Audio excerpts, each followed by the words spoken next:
Save किया था ना? मैं सिर्फ इसलिए गया था क्योंकि उसने मुझे कॉल किया, that's it. But listen तो. Save it for someone else. जिंदगी में सेव करना जरूरी है, मगर जब बात पैसों की हो, सिर्फ सेविंग से काम नहीं चलेगा। इक्विटी म्यूचुअल फंड्स में इन्वेस्ट कीजिए और अपने सेविंग्स को आगे बढ़ने का मौका दीजिए। Mutual fund investments are subject to market risks. Read all scheme-related documents carefully. For the third time in about 100 years now, Europe has broken into rashes, and in the process, a fever seems to be now overtaking the entire world.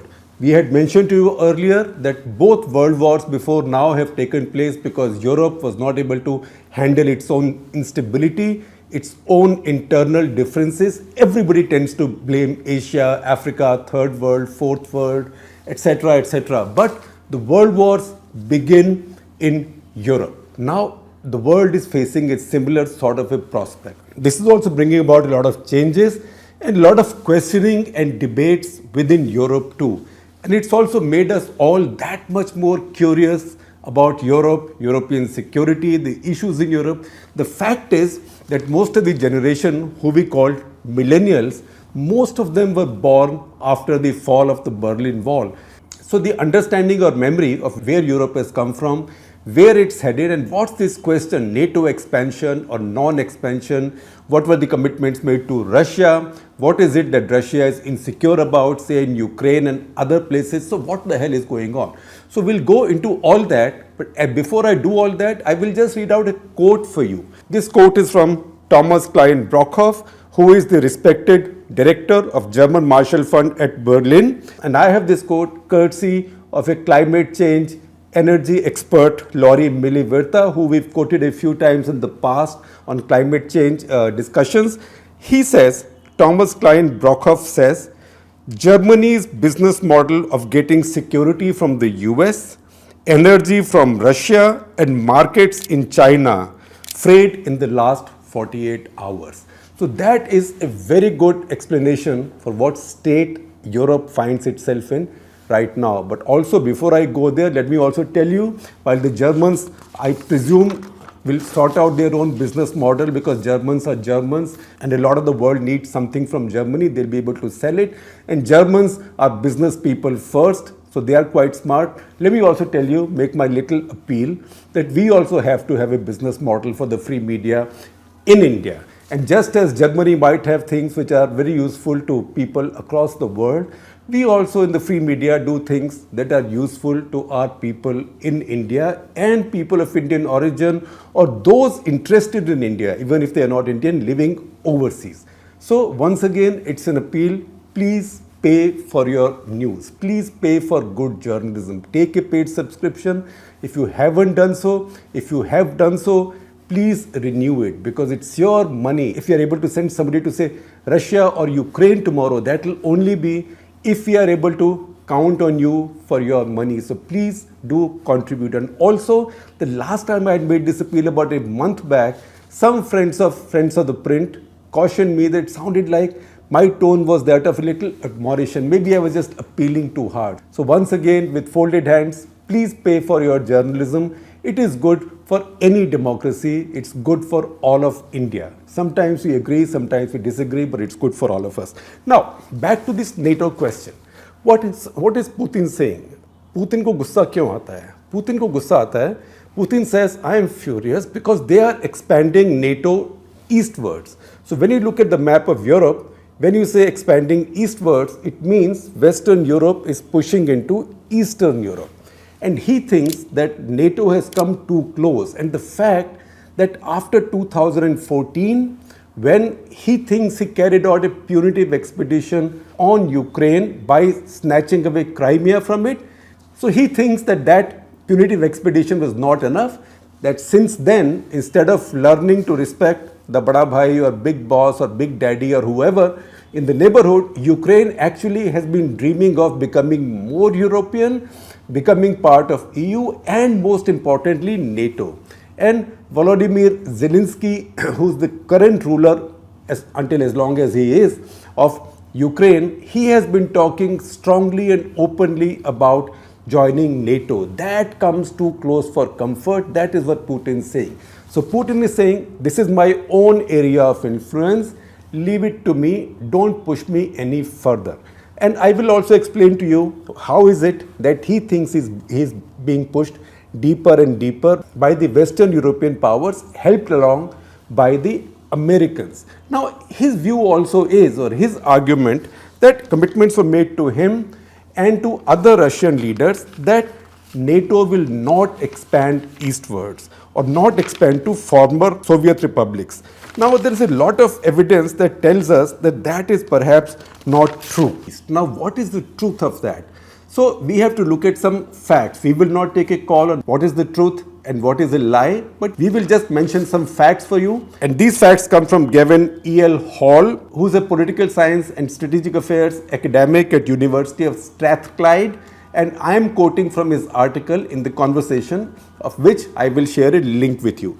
Now, he says that after the breakdown of the Soviet Union, there is no real commitment anywhere that NATO will not expand. In fact, if anything, evidence of the first decade or so is exactly the opposite. In fact, even on the 25th anniversary of the breakdown of the Soviet Union and end of the Cold War, Mikhail Gorbachev in an interview said that he saw no threat in NATO expansion becoming anti-Soviet at any point of time. He did not worry about it, although he said in that interview that enlargement of NATO is a big mistake in retrospect, because it is against the spirit of our 1990 accords after the breakup of the Soviet Union.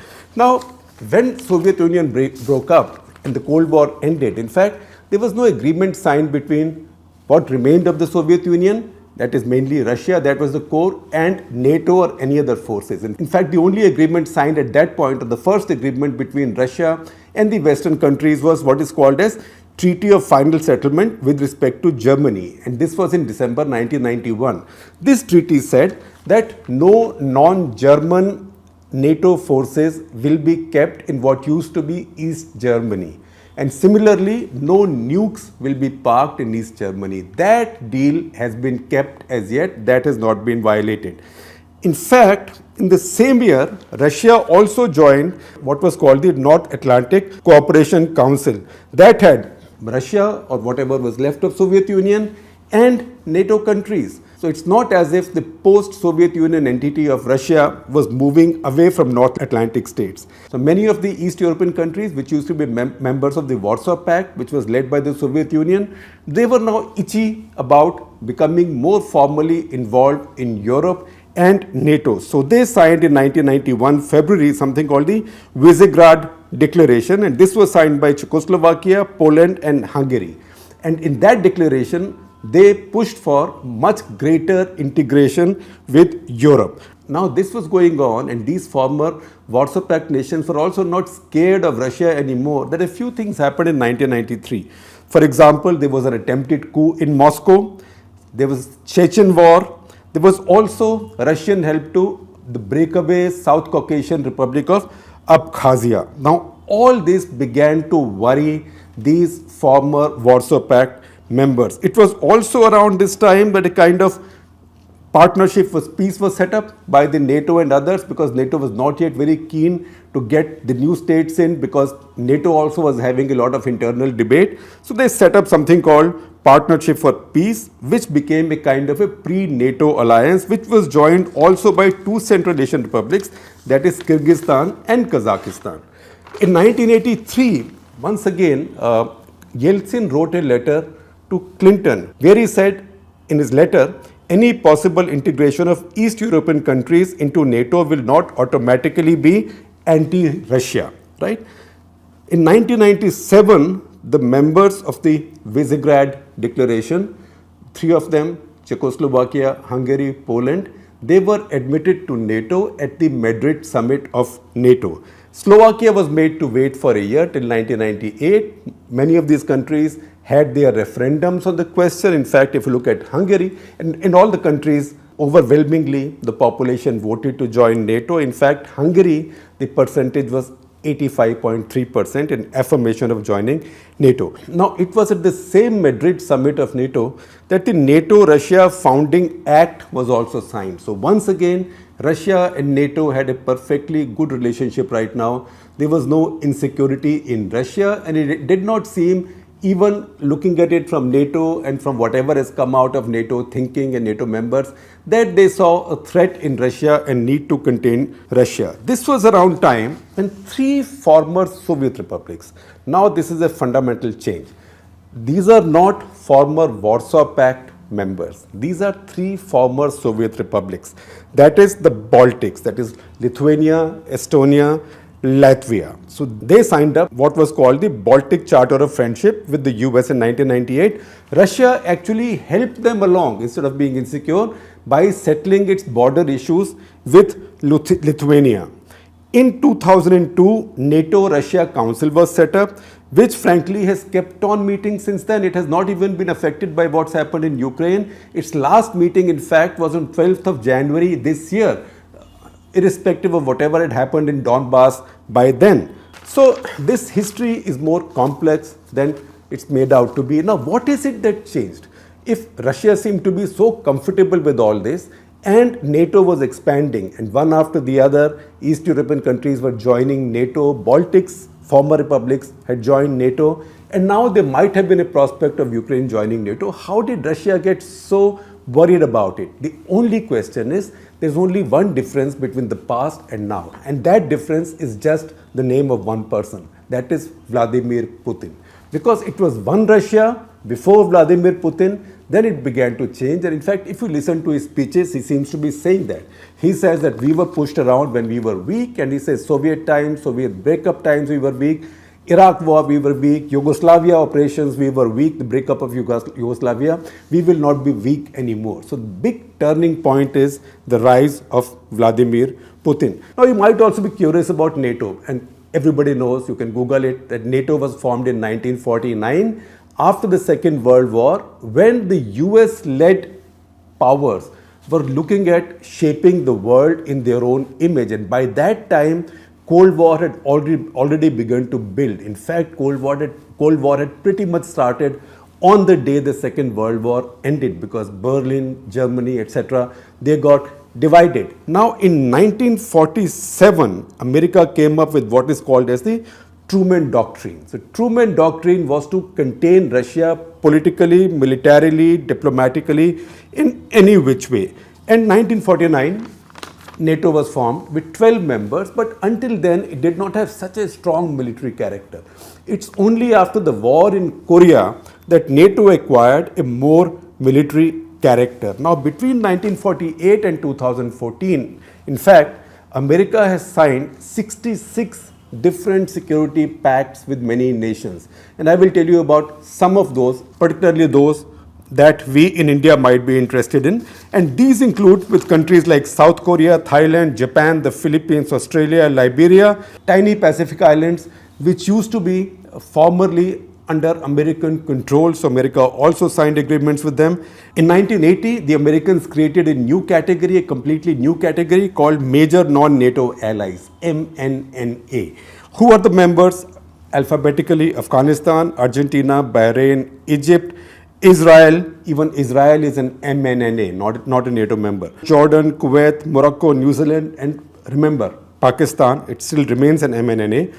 Georgia, Moldova, Ukraine. Now again, Georgia, Moldova will be a cause for pain for someone like Putin, for Russia under Putin. Obama later also wanted to extend these to Oman, Qatar, Saudi Arabia and UAE. Now look at Pakistan. Pakistan in 1954 signed with the Americans a Mutual Defense Assistance Program, MDAP. Later in the same year, Pakistan joined Southeast Asian Treaty Organization. Now that had many of the other Southeast Asian nations, like say the Philippines, for example, Thailand, countries like that. Then in 1955 came Baghdad Pact. That was again a Western-run, Western-oriented, Western-led security pact. Americans were not a part of it. It was a British-led pact. So between 1904 and 1955, Pakistan had joined pacts led by America and led by Britain. And these pacts confirmed Pakistan to be a Western ally at the peak of the Cold War. So Baghdad Pact included Britain, Turkey, Iran and Iraq, besides Pakistan indeed. So can you imagine Iran and Iraq were in one alliance at that point.